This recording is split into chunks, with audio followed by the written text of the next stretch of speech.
Hi, I'm Adam Summer. You're listening to the Yerushalmi Talk podcast with the support of the Yeshivat Devar Yerushalayim in Har Nof, Jerusalem. This is Demai, chapter 3, Halacha 3 in the Art Scroll. We're on 27b2. The Mishnah is going to talk about an interesting case that requires a little bit of explaining to get the exact case it's referring to. Mishnah starts off, says if someone finds discarded or lost produce on the road and took it to eat it, and then he changes his mind and decides not to keep it for himself, but to discard it in a sheltered spot on the side of the road, he may not discard it in the sheltered spot until he tithes it. So I know what you're thinking when you think about this. You're saying, wait a second, Adam. You're talking about him finding along the side of the road these vegetables, and you'd say, wait a second, why do you have to tithe it? Hefker, we know the hefker, you don't have to tithe it. What are you talking about? We're not talking about a case of hefker here. We're talking about a case where somebody found something that was dropped, but it doesn't have any signifying marks, and we're talking about a case where the person who dropped it maybe has yush, and he gives up on it. So the odds are you're finding something that's either definite tevel or demai. If you are finding hefker, you don't need to tithe it. But this is talking about a case where you didn't find hefker. You found something that was clearly dropped along the side of the road. How would you know it's dropped? Well, one way would be where, perhaps you find sheaves of grain, and it's sort of going in a line. It's dropped a little bit in a row. And you would see that this sort of fell off the cart as it was going. Now, on other kinds of produce like figs and certainly dried figs, one of the things that comes up in Masechet Trumos is where they're going to put markings on the actual bundles or the baskets or the pottery so that you know which tithe is which. And so they might write on there a dalid saying that it's going to be demai, or they might write on there a mem talking about that this will be maisros. And so in that sort of case, you have a siman, you have a container, you have a marking. And that's going to be a case where you have to do shilchas aveda, you have to make a return for it. We're not talking about this kind of case. We're talking about something that was lost along the way, doesn't have these signifying marks, but it's clear that this was not put down as hefker. This was just dropped, and this was given up on. And so the idea is that the status of this produce is unknown, and you're going to have to tithe it as demai. And in fact, in some cases, it might actually be definite tevel.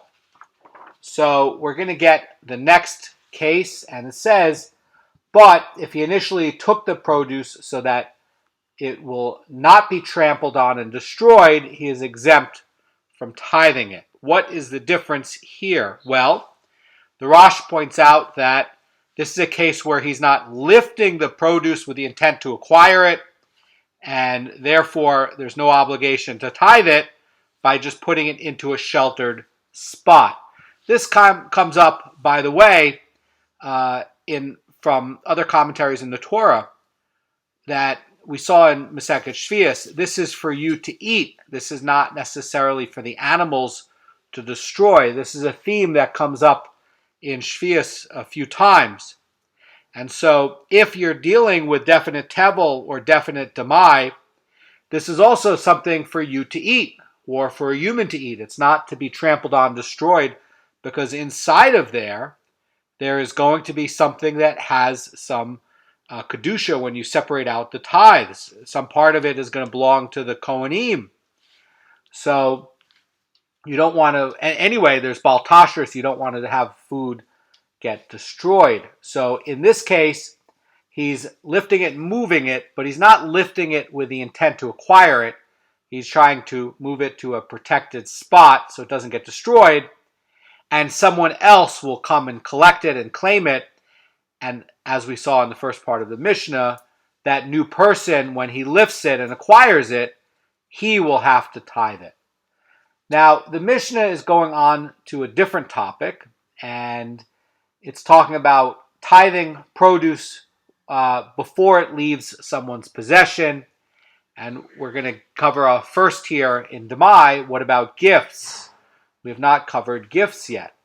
So the Mishnah continues and says, whatever a person is not permitted to sell in a state of Demai, he may not send to a gift to his friend in a state of Demai. Now, we already learned that someone can sell a large quantity of Demai. This is going to be to a haver. But we learned that you can't sell a small quantity of Demai. And this Mishnah, says the Rosh, is adding the same as going to apply to a gift. This is going to be the new Chiddush here. And while someone may not gift a small quantity of Demai, he may gift a large quantity of Demai. So we're getting a new situation here. That's going to be the gift, and we didn't know that if somebody was sending gifts. So we're going to get another Mishnah, and this is not going to be the halacha. Rabbi Yossi permits sending a gift of definite tevel, provided that he notifies the recipient that the produce is untithed. Now, we saw in chapter 3, halacha 1, that the Yerushalmi holds that it's okay if you are feeding Demai to poor people, provided that you notify them the status of what you're giving them. Over here, Rabbi Yossi is also saying you have to notify the person, but you can send a large quantity of definite tevel. You just have to notice them. Now, this is going to have a lot of nuance here. Now, Rabbi Yossi is going to allow gifting, and this, by the way, is even going to be a small measure of definite tevel. And because eating tevel is very serious, the donor is going to remember to notify the recipient that the produce is untithed. That is the commentary by the Rambam on this Mishnah. But one of the side points about this is that we're talking about definite tevel. We're not talking about gifting Demai. And since the Demai prohibition is less severe, we're worried that if the gift of a small measure of Demai would be done, that the person who's receiving it might forget to tithe it, or the person who's actually donating it and giving it as a gift might forget to tell his friend who's getting the gift that the produce is Demai. Now, this, by the way, is not the halacha. The Tanna Kama does not agree with Rabbi Yossi, and they are going to prohibit gifting even a large amount of definite tevel, even with a notice.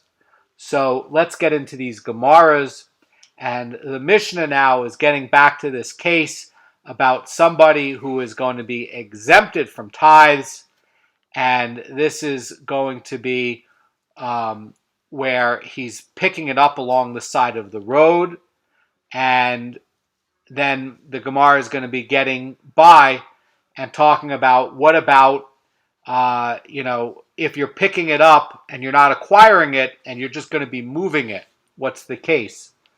So the Gemara says that it was taught in a Baraisa that one may not pass by food that is on the ground and leave it there.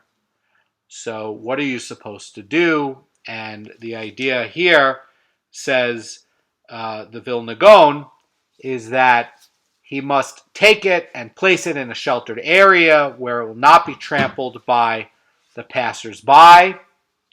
And indeed, this Mishnah's case is going to fulfill that obligation, that the person is basically picking up the produce and safeguarding it. He's putting it aside so that people do not destroy it. Again, what's the problem with destroying something that might not be tithed at all? Well, you have inside of there the property of the Kohanim and also property of the Levim.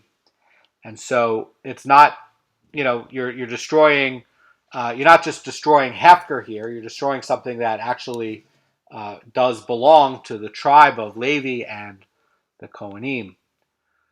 So the Gemara is going to add a wrinkle here. This is a little bit of Jewish history, unfortunately.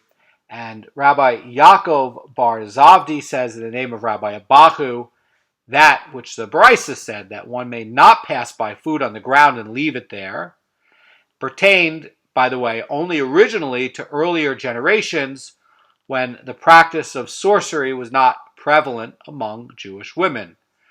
But the Gemara says nowadays it is permitted to pass by the food and leave it on the ground on the account of the prevalence of sorcery even by Jewish women.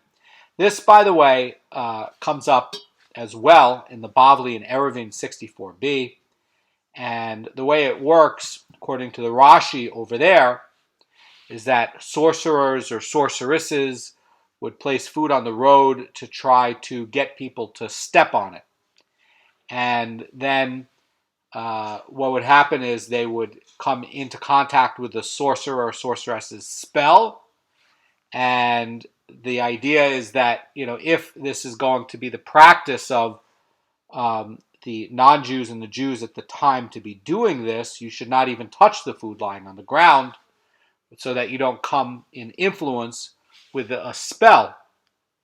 And Bali Eruvin is stating that this is only applying with respect to whole loaves of bread, but not to pieces, because only the whole loaves of bread were used for this kind of sorcery. But again, this is going to be the one case where you're allowed to leave it and not touch it. But other than that, if you're seeing, certainly today nobody does anything like this, if you're seeing bread on the ground, you should pick it up and move it to a safe place. That way somebody poor can come and collect it, or birds can eat it. But the Gemara now is going to get into another explanation of the Mishnah's ruling related to somebody picking up and discarded produce and moving it to a sheltered area rather than acquiring it. In other words, he's in a way discarding it. He's just not going through the Hag Ba'al where he's lifting it and acquiring it. He's moving it for someone else to get.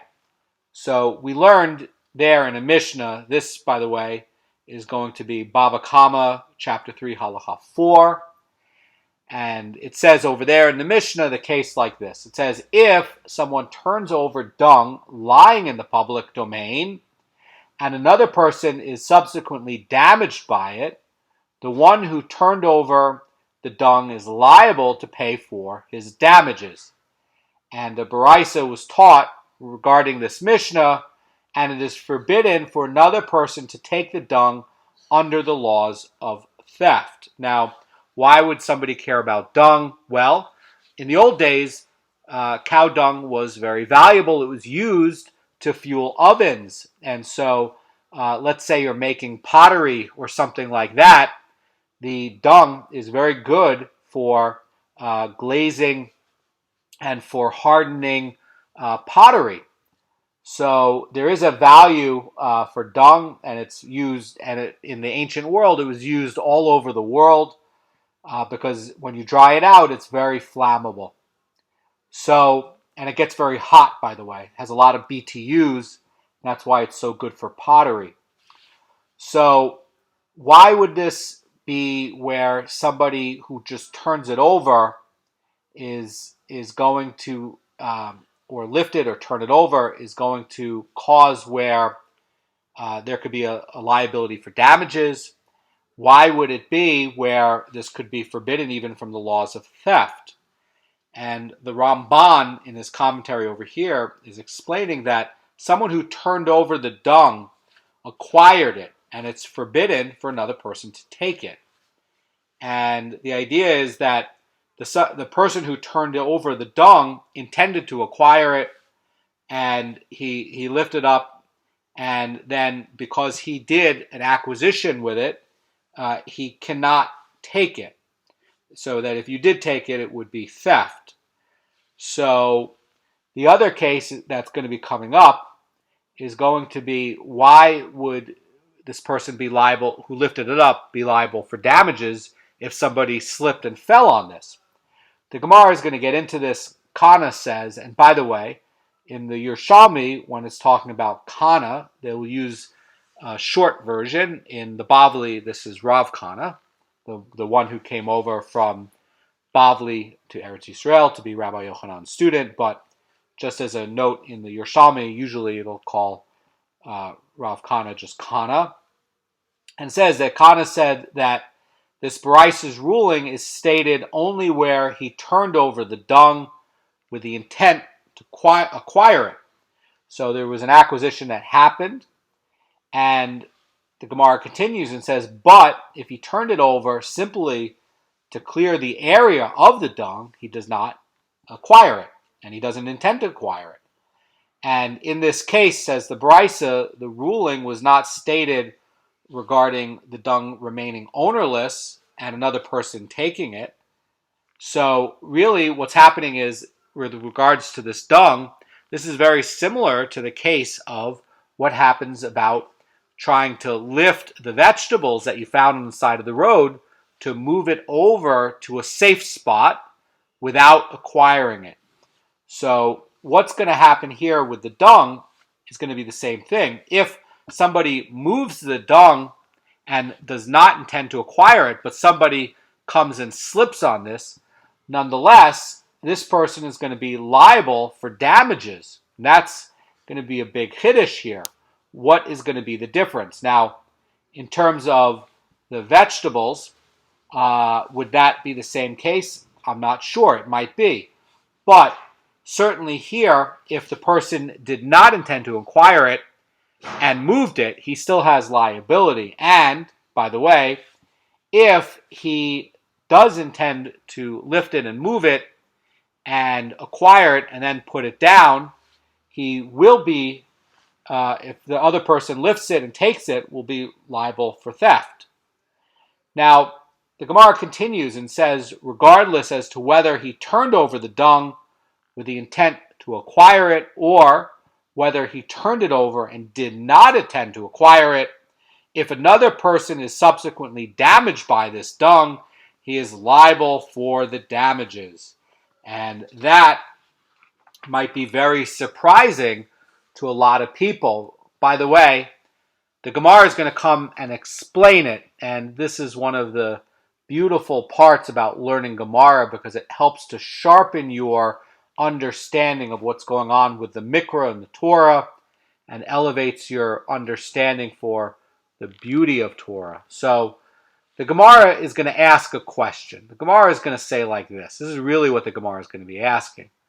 So we see from Rabbi Kana that somebody who takes physical possession of an ownerless article, like the dung, even without the intent to acquire it, he's going to assume the liability of ownership. So as we can see here, this would be a case where, yes, even if you were moving the vegetables, if somebody slipped and fell on these vegetables that you moved, even without the intent to acquire them, but you moved them, you still have liability.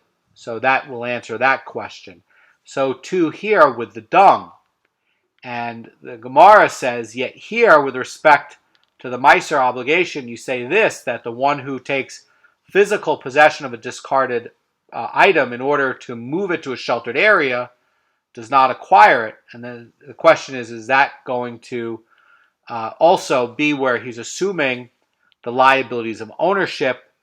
And, the question then is going to be, if he's taking physical ownership of the item, and,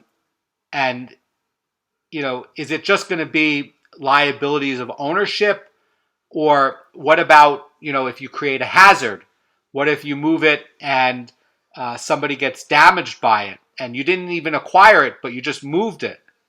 So the question is that, do you, when you're going through this process, are you also getting, you didn't acquire the physical ownership of it, but you did acquire a liability. And so that's going to be the question here. And that's what it's going to be dealing with it, because you've made a hazard. And, why would this be a hazard here with the vegetables? And the idea that the Rabbi Kanievsky says about this is that the hazard here that you're creating, even though if you didn't acquire it, would be that the Am Haaretz might find this produce and eat it without tithing it. In other words, over here you're moving the dung, and you might not be acquiring it, but if somebody slips and falls and damages themselves, you've bought, so to speak, the liability and the hazard damage, and you'll have to pay damages. Over here, you're picking up the food to protect it and move it. You don't have to tithe it, says the Mishnah, and you didn't tithe it. But aren't you also making a hazard over here, because now the Am Haaretz will come and collect it and eat it?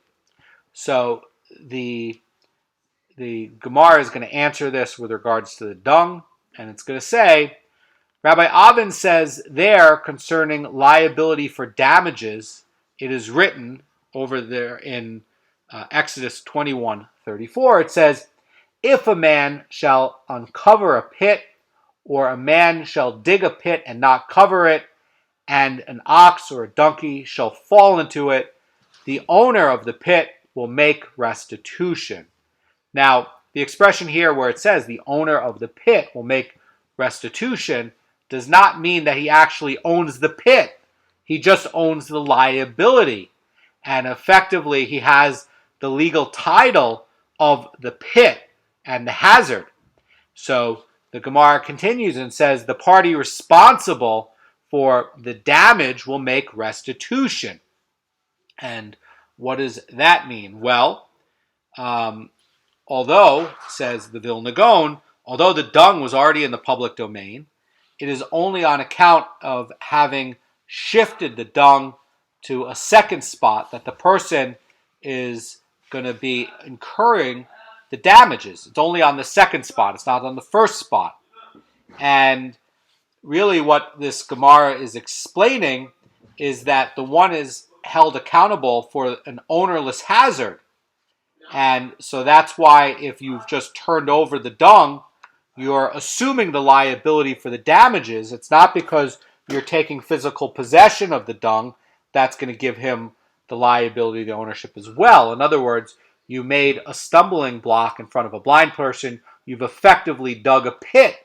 And because you've effectively dug a pit, even if you don't own the pit on that piece of land, you still created it and you own the liability. That is the Chiddush here by Rabbi Avin. The point is that the Torah itself talks about uncovering a pit, or a man digging a pit. And that is how this is going to work. Now, the Gemara is going to address the next section of the Mishnah. So over here, we're also worried that, perhaps the person who's moving the vegetables is also doing the same thing with the fellow making the pit. In other words, that you've moved the vegetables, you didn't tithe it, and you didn't acquire it, but now an Am Haaretz might come and eat it, and might you effectively helped him to do it. You protected this food, and you moved it to a safe spot. Now he's going to come eat it. The counter to this, by the way, would be that, well, first of all, you don't know that an Am Haaretz is going to come, and the food itself might be tithed, and anyway, Demai is going to be d'Rabbanan, and so you have a few suffix here, and that I think is why the Mishnah is going to be ruling like this. So in a case where you had definite tevel, then certainly if you're moving the untithed produce to a safe area and there's a lot of Am Haaretzes walking around, certainly you have created a hazard. But in a time and space where everything is going to be d'Rabbanan on it, and it might not be definite tevel, and it might have been tithe, then you might not have created the same kind of pit. But certainly, if it is definite tevel and everything is going to be d'oraita, certainly it is a similar kind of pit where you didn't actually acquire these vegetables, you moved them over to the safe spot, and you put it in a way where an Am Haaretz can come find it, eat it without tithing it, and where tevel is going to have definite death from heaven, you might have made a hazard, just like moving the dung. So they're both going to be right. The answer is they're both right.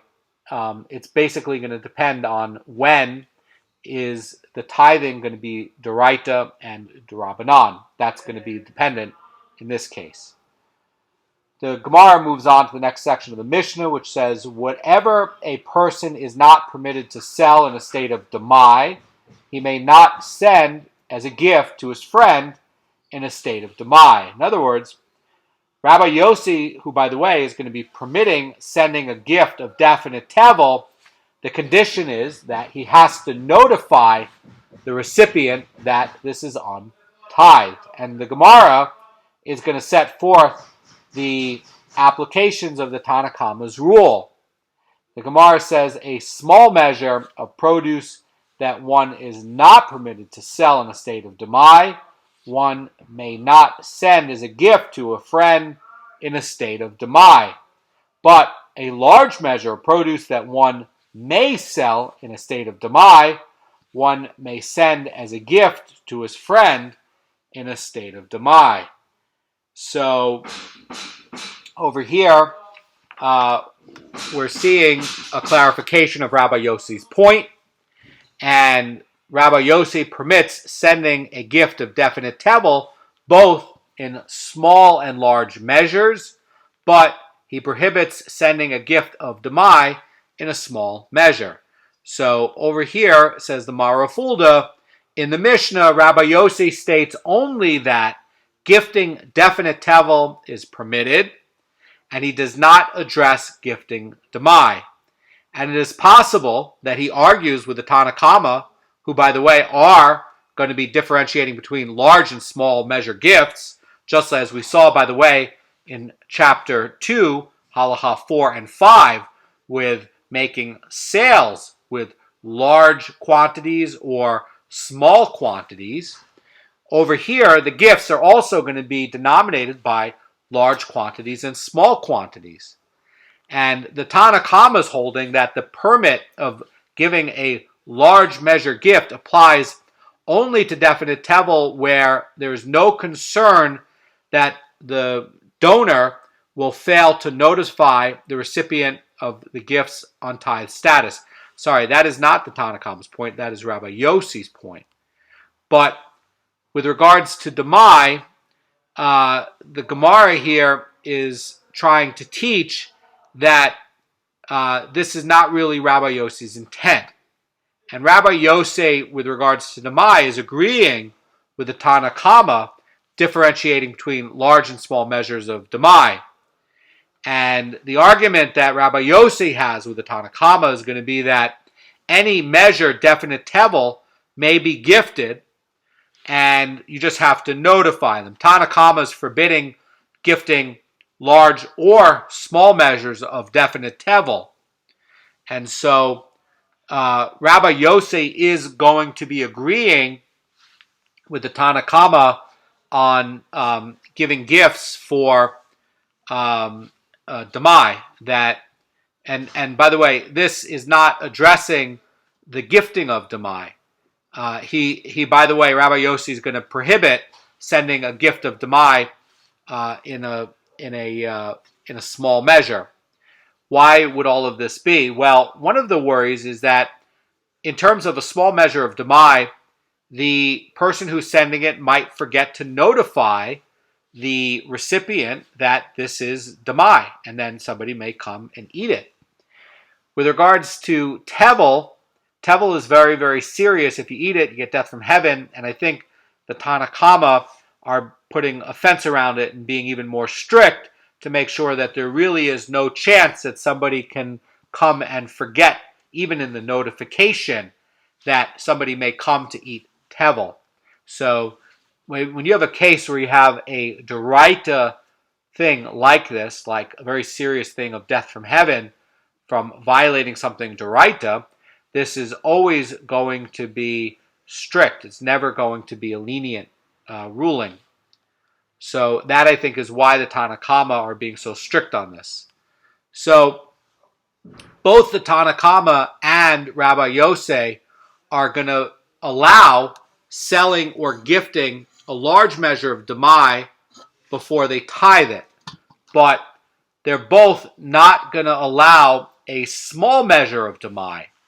And the Gemara now is going to explain why this is. Why is it that both the Tanna Kama and Rabbi Yosei allow selling and gifting a large measure of Demai before tithing it?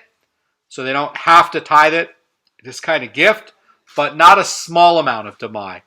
And Rabbi Abahu says in the name of Rabbi Yochanan, the rabbis permitted selling Demai in a large measure because of the seller's distinguished post of Havirus. In other words, they wanted to preserve being a Haver.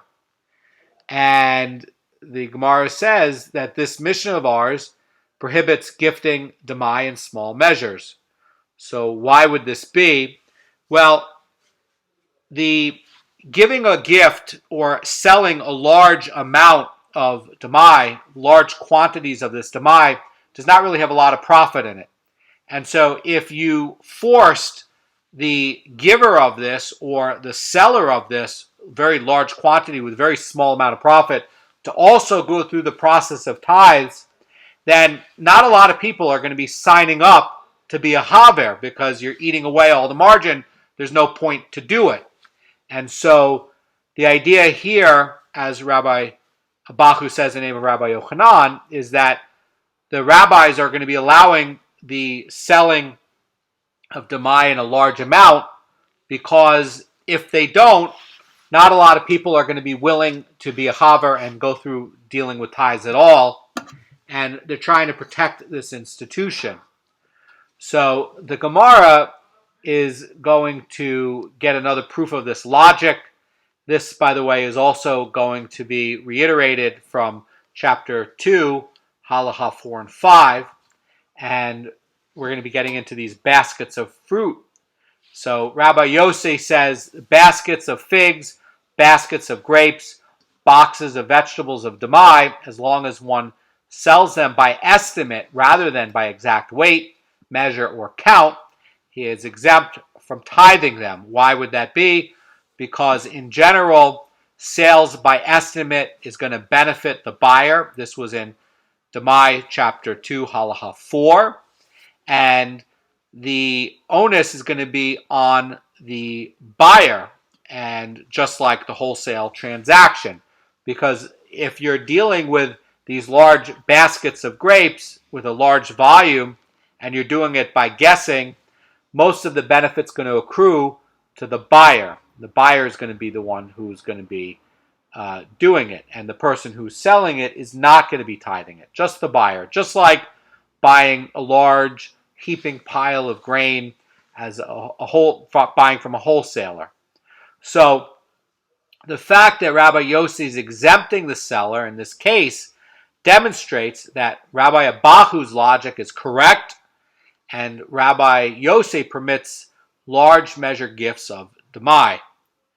So since Rabbi Yosei is going to be allowing even the sale of Demai by an estimate on account of the similarity to a large measure sale, he's going to agree with the Tanna Kama here, and he's going to allow a large measure gift of Demai for the same reason. But Rabbi Yossi is going to agree that the Tanna Kama's position regarding the gifting of Demai, for why it would be, the argument here is just going to be with respect to Tevel. And I think Rabbi Yossi's point, so really there's not an argument here with Demai. The point here by Rabbi Yosei is going to be only on tevel. And, Rabbi Yossi here is agreeing with the Tanna Kama regarding the gifts of Demai. And he's only arguing leniently with regards to a gift of definite tevel. So the Gemara now is going to get on a topic that we covered earlier in Demai on what is Eretz Yisrael and what is not Eretz Yisrael, and that's going to be in Caesarea. This is in chapter 2 of Demai. And this also, by the way, comes up in Masechet Shvius, and historically speaking, Rebbe, who came after Rabban Shimon ben Gamliel, Rebbe did a lot of research on the areas of Caesarea and ruled that it is not in the land, but it was considered to be in the land before that. But again, Rebbe was a great expert and really took a lot of effort in coming and clearing up exactly what are the boundaries of the Ole Bavel. And so this is going to talk a little bit about the history, and we're going to learn a lot about some of the other mechanisms of tevel and tithes. So the story goes like this. The brisa goes like this. Rabban Shimon ben Gamliel says, Rabbi Yossi the Great sent me an etrog. And he said to me through the messenger, this came to my hands from Caesarea. And I learned from the message 3 things. First, that it was definite tevel. Second, that it was tamei. And last, that another etrog did not come into his hand from which he could have separated the necessary tithes for the etrog that he was sent as a gift. A lot to unpack here. Let's go over the first part. The Gemara explains how Rabban Shimon ben Gamliel infers these 3 things from Rabbi Yossi's message. First, he learned from the message that the etrog, says his Gemara, was definite tevel. In other words, this was produce of Caesarea. This, by the way, is going to be talking about Caesarea Maritima.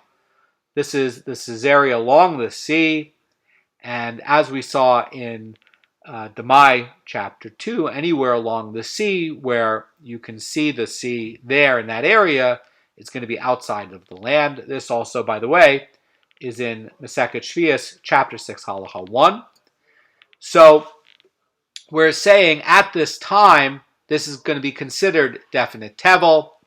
And we're not talking, by the way, about Caesarea Philippi, which is the second Caesarea in Eretz Yisrael, which is up in the Goan and is definite Eretz Yisrael. So we learn from this message that it was tamei, for it was the practice of the farmers of Caesarea to spray water on the etrogim. What happens here? Well, we know that in order to undergo hechsher, literally to make food be able to get tuma, you have to come in contact with one of the 7 liquids. Over here, this is going to be the water. And so, effectively, when Rabbi Yossi the Great is notifying Rabbi Shimon ben Gamliel that the etrog comes from Caesarea, where they have this practice to spray water on the etrog, he's basically telling them that this was sprayed with water, and now we have to assume that this is going to be tamei, because all these Ma'aretz has handled it, and they make it tamei. So the other case is going to be that about the tithes, and we learned from this etrog that another etrog did not come into Rabbi Yossi's hand.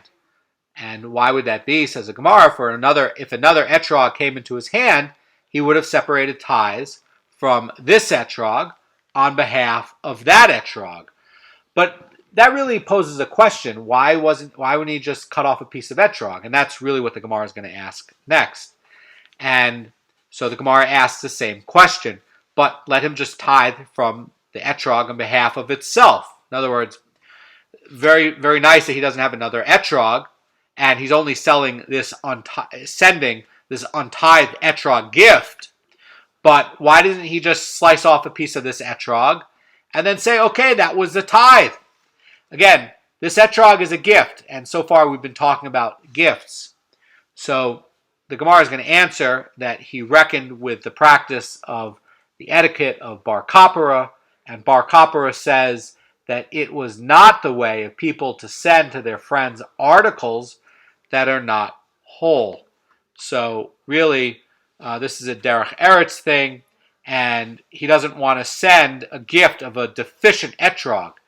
And we want to have a case where you have like a very, very nice etrog, and if somebody was going to use it on Sukkot or on Chol Moed, if you have a deficient etrog, it's valid, but it doesn't necessarily beautify the mitzvah to have an etrog with a piece cut off. So the Gemara now is going to question the Baraisa from the Mishnah, and the Gemara says, but it is not stated in the Mishnah, and Rabbi Yossi permits sending a gift of definite tevel, provided that he notifies the recipient that the produce is untithed. So over here, we're talking about the same Rabbi Yossi that is in the Mishnah. This is Rabbi Yossi the Great. And so the question is, well, how does Rabban Shimon ben Gamliel infer that he has no other etrog to send? And, this is the same Rabbi Yossi who's saying that, you can send gifts of untithed tevel. So what's going on here that, he's sending it? Because, this is very, very interesting because, very nice. He's letting the recipient know that it's tevel, and he's fulfilling them by telling them that it originated in Caesarea, and this is, really showing that Rabban Shimon ben Gamliel, who knows that Rabbi Yossi has this opinion that you can send a tevel gift, you just have to notify them. So how is this working? Because this is not the view of the Tanna Kama. And the Gemara is going to answer this. And the Gemara says that this comes to tell you that even though this one scholar argues halachically with the rabbis, he would not act in accordance with his own minority opinion.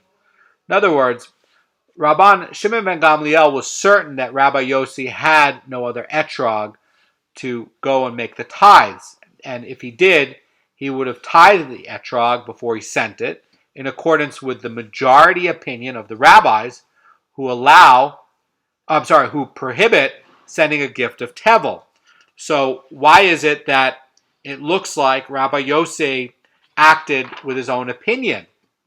And why is it that he can, act, he's acting this way? So very nice that, a rabbi might hold his minority opinion to be correct, but the idea is to still defer to the majority opinion in the actual practice. And the Gemara asks, and Rabbi Zera asked in the presence of Rabbi Yassa, but is an etrog not one of the products that are permitted in Caesarea without tithing? So this, by the way, is what we were talking about in chapter 2, halacha 1. And just to come up with it, Rebbe was doing research. Rebbe is a generation after Rabban Gamliel, and there was a lot of rumors going around that Caesarea was not part of Eretz Yisrael.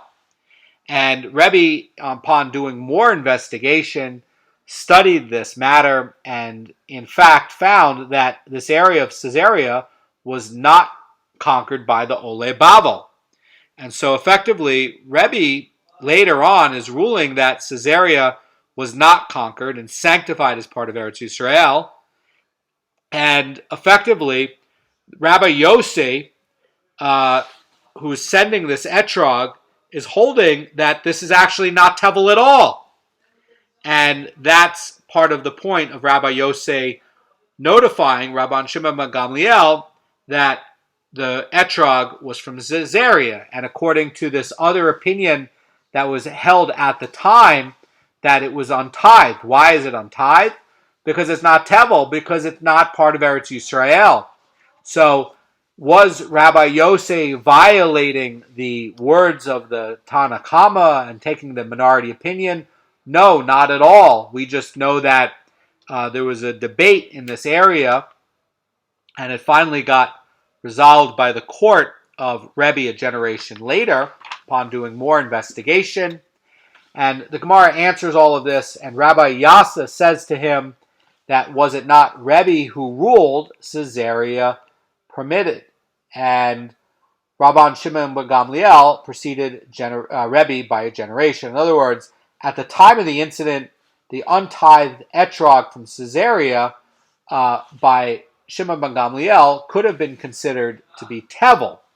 But again, it's Rebbe who does the research on the matter and goes through these other rumors and opinions that actually the land was not actually part of the Ole Bavel at all. And up until that point, Caesarea was assumed to be part of Eretz Yisrael.